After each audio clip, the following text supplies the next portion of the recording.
ఇదే అండి వినాయకుడి గుడి కాలువ కట్ట మీద గుత్తారపాలెం కారుచోల మధ్యలో ఉంది ఇది వినాయకుడి గుడి.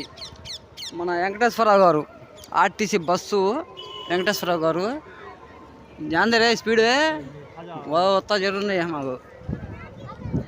మన వెంకటేశ్వరరావు గారు గుడి స్థాపించారు. ఆర్టీసీ ఎంతో కష్టపడ్డాడు, ఎంతో కష్టపడి ఈ గుడిని స్థాపించి ఒక దారికి తెచ్చాడండి.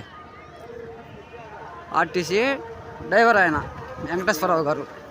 చిలకలూరిపేట నుంచి గుత్తారు మన పత్తిపాడు వెళ్ళే రోడ్లో ఈ తిరునాళ్ళ హడాహుడి అండి. బొమ్మలు ఇవన్నీ